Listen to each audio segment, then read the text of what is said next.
Bonjour à tous, c'est Gigi, on se retrouve pour une nouvelle review de Pocket Monsters 2019, épisode numéro 13 et déjà l'un des épisodes les plus importants de la génération pour sûr, qui signe enfin le démarrage de ce qu'on pourrait appeler une pseudo-trame scénaristique. Je vais y revenir plus tard, mais avant cela, je vais commencer par revenir sur quelque chose que je n'ai volontairement pas évoqué la semaine passée dans la review précédente. Je n'en ai pas parlé la semaine dernière donc, car j'attendais tout simplement de voir la suite concernant une éventuelle re-rencontre entre Sacha et Peter. En effet, dans le dernier épisode, ce dernier semble connaître Peter, en tout cas de nom. Il dit juste c'est Peter et non pas quelque chose du style ah mais je le connais déjà, je l'ai déjà vu, etc.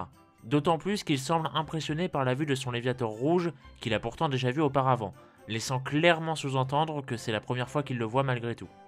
Ou tout simplement qu'il est content de le revoir.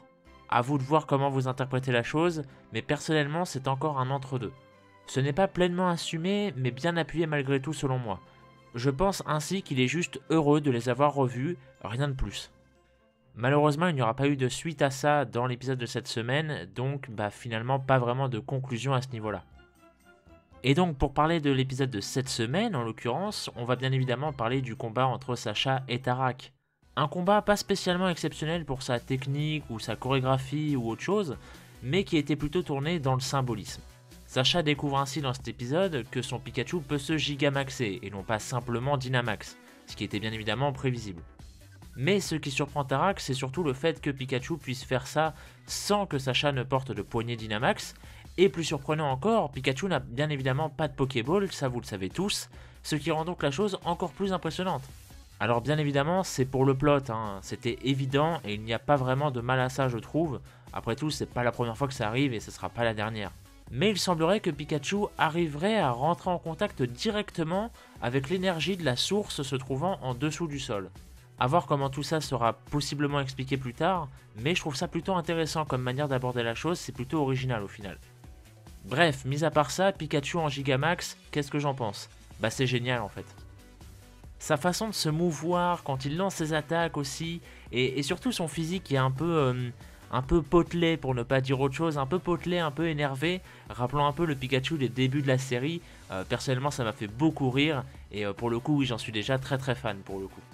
De plus, on peut noter que Sacha a trouvé son objectif de la génération, enfin diront certains. On est à l'épisode 13, calmez-vous. Afin de prendre sa revanche sur Tarak donc, il va devoir participer au championnat du monde. Pour ce faire, il va devoir enchaîner des combats et des victoires afin d'arriver jusqu'au fameux tournoi du top 8 dans lequel Tarak sera forcément, comme il était là, avec Peter. J'ai quand même une petite crainte là-dessus pour être honnête avec vous, c'est que j'ai maintenant peur que Sacha en fait enchaîne les combats tout aussi rapidement que Go ne remplit son Pokédex en fait. Même si pour le coup je reste assez confiant car non seulement il y a le temps, je rappelle qu'on est à l'épisode 13 et que l'animé va pas s'arrêter avant l'épisode 150, donc clairement on a encore 2 ans et demi, 3 ans à tenir, donc on est vraiment bien, on a largement le temps, il n'y a pas de souci à se faire là-dessus. Et en plus, depuis les premiers épisodes, on nous a largement montré que Sacha avait déjà un niveau plus haut que la norme en fait, donc ça se couple vraiment bien avec cette idée, je pense que c'était vraiment en préparation de cet épisode, et donc voilà, tout s'enchaîne bien en fait. Et pour finir, la Team Rocket n'aura malheureusement pas fait grand chose dans cet épisode, hormis capturer un petit Kellocroc quand même, pré-évolution de Torgamore évidemment, je le rappelle, dans le but de le faire évoluer et du coup ensuite de l'envoyer à Giovanni. J'aime toujours autant cette idée où encore une fois la Team Rocket capture un Pokémon auquel personne ne s'y attend vraiment pour aller avec eux en fait. C'est toujours une belle surprise en fait, le Pokémon en question. Et pour une fois il s'agit en plus d'un de mes Pokémon préférés de la génération, ce qui du coup me touche d'autant plus. Vous savez que j'adore Torgamore, je l'ai dit la semaine dernière, j'adore bien évidemment aussi Kellocroc, je le trouve adorable. Et il me rappelle Gobu aussi, ça aide, on va pas se mentir. Mais voilà, du coup je suis très content que la Team Rocket ait obtenu un petit Kellocroc. Et j'ai hâte de voir du coup ce qu'ils vont en faire.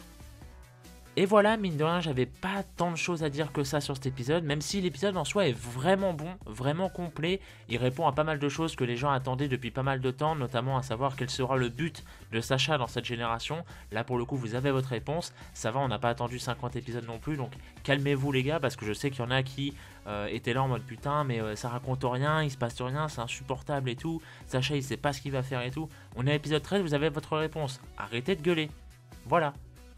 Et donc cette review est à présent terminée, je vous remercie de m'avoir écouté, n'hésitez pas à me dire votre avis en commentaire concernant cet épisode du coup comme d'habitude. Quant à moi je vous retrouve la semaine prochaine, portez-vous bien et des bisous.